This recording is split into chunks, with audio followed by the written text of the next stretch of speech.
The Constitution of India, Preamble.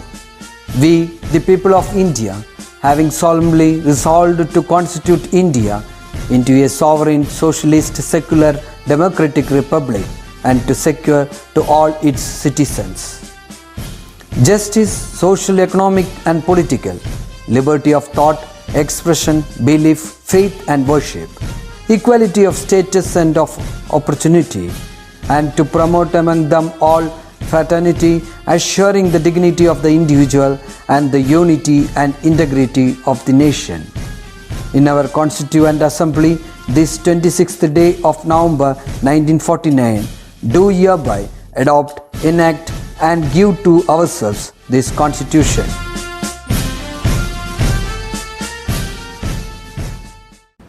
Welcome back, my dear children. So how are you all? How is life? Is it organized? What do you mean by organized life? Being organized doesn't mean that you have to get rid of whatever you have or you have to be a different person. It's just living the way you live, but in a better way, isn't it? Life requires order. Look around you.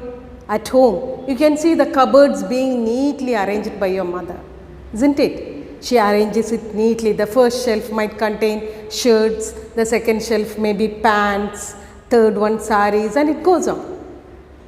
At malls and theatres, you can see the cars being parked in a very orderly manner in parking lots. Then, when you visit a library, it's easy to choose your favorite book, isn't it? Because they are all kept in a very orderly manner.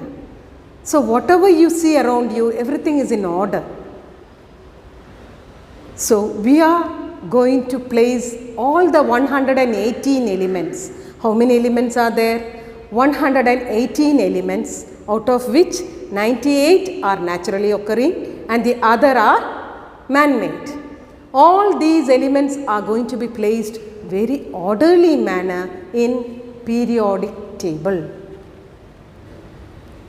So, what is the meaning of periodic table? First, let us split the words. Periodic table. What do you mean by periodic?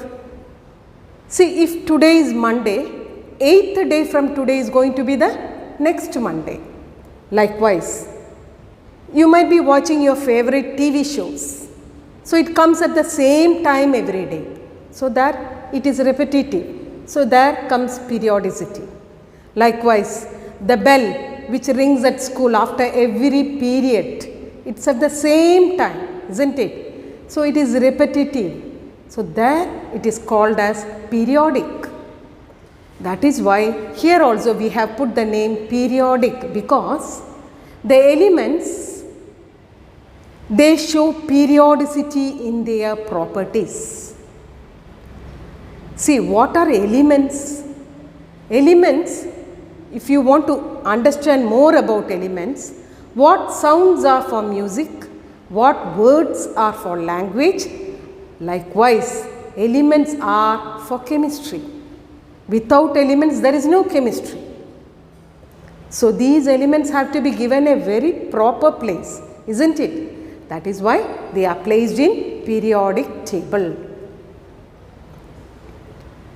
So, how these elements are being classified or categorized in periodic table? Can you make a guess? See, we are into 4th chapter now. So, we can make a wild guess. Are they categorized based on their reactivity? What is reactivity? In the last chapter we saw magnesium is more reactive than zinc. So, what does that mean? That is a chemical property of elements. So, are these elements classified based on their chemical properties, or are they classified based on their physical properties? How are they classified? Before going into the chapter, we should know clearly about the 3 terms which we often use in chemistry class. What are the 3 important terms?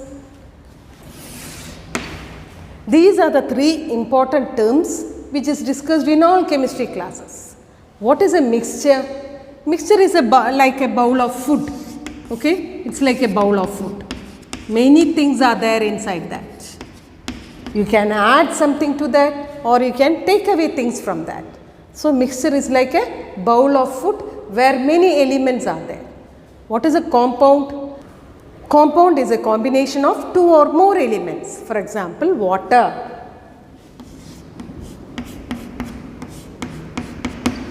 So, here if I take away one hydrogen, if one hydrogen is removed from here, this compound becomes unstable.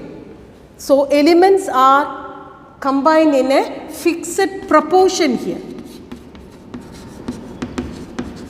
So, the proportion is fixed here. Here the proportion may not be fixed. Here the compounds are formed under fixed proportion of the elements. Now you can easily say what are elements. Elements are the basic constituents of both compounds and mixture. So, what are elements? For example, carbon. Carbon is an element. The carbon element is formed of carbon atoms. Only one type of atom will be there. In magnesium, that is another element. Magnesium element is made up of only atoms of magnesium. So, now we can say that compounds and mixtures, for compounds and mixtures, the basic constituents are elements, and elements in turn are made up of atoms. So, these elements should be given a very high priority. That is why they are being placed in periodic table, and we are going to study more, explore into the periodic table. Early attempts were made to classify these elements. In 1789, Lavoisier, who was Lavoisier? The father of chemistry. So, he was the first man or scientist who attempted to classify the then existing elements. Only 30 elements were there. He classified the elements as metals and non-metals. But even then, some elements were left out because they possessed both the properties of metals and non-metals. We know that by now we have put a name for that. What is that? Metalloid. So, Lavoisier classified the then existing 30 elements as metals and non-metals. But the limitation was he was not able to classify some elements which possessed both the properties. Okay? So, that was the first attempt made by Lavoisier to classify the elements.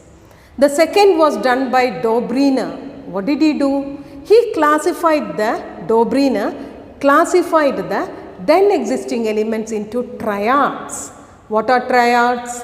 Triads are groups which contain only 3 elements. So, we will see how he grouped the elements into triads. So, children, these were how he classified the elements. So, each group contains 3 elements: lithium, sodium, potassium, 3 elements. So, this is a triad. Calcium, strontium, barium, this is the second triad, and chlorine, bromine, iodine, this is another triad. So, 3 elements in one group is named as triad. So, what is the peculiarity here? When you add the atomic mass of the first element and the third element, so 39 plus 7, what do you get? You get 46. And when you find the average of 46, how will you find? Divided by 2, you will get 23. That will be the atomic mass of the second element. So, what did Dobriner say? When you add the atomic mass of the first and the third element and find out the average, you will get the atomic mass of the second element. Shall we try this?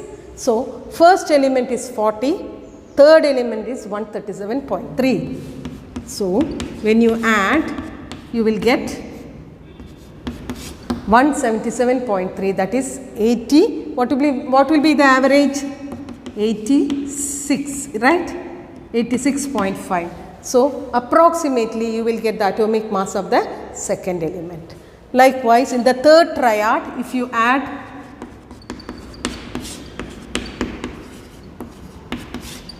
you will get 81. So, approximately you will get the value of the second element. When you add the atomic mass of the first and third element and find out the average, you will get the atomic mass of the second element. This is how Dobrynin classified the elements. Again, there was a limitation here. What was the limitation? The limitation is he was not able to group all the then existing elements into triads. Some of them were not coming under this category. So, that was the limitation for Dobrynin. Okay. The next classification was done by Newlands. How did Newlands classify? So, Newlands law of octaves says that when elements are classified into octaves, what are octaves? Octaves are the Western notes, okay, the Western musical notes, just like the Sari Gama Padani in our culture, in our custom. How do we say that? Sa, Ri, Ga, Ma, Pa, Da, Ni. Again Sa comes, isn't it? So, the 8th note is going to be the repetitive Sa. So, likewise, he said that when you classify elements into octaves, into 7 columns, and when the 8th element comes under the first element, you can look into the table. Yes, this is octaves of Newlands. So, you can see lithium, sodium, potassium. So, lithium, beryllium, boron, carbon, nitrogen, oxygen, fluorine. These are the 7 elements. The 8th element comes under lithium, that is sodium. And again you can travel. The 17th element comes under sodium, that is potassium. So, lithium, sodium and potassium will be possessing the same properties. This is how Newlands classified elements under the rule of Newlands law of octaves.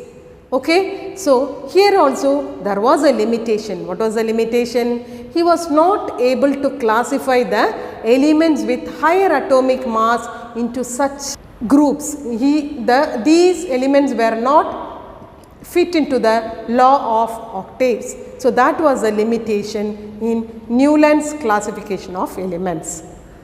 So, children, where does this classification end?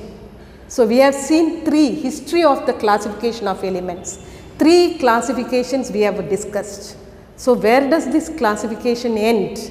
What are we following presently? Which periodic table are we following presently? Do you want to know all that?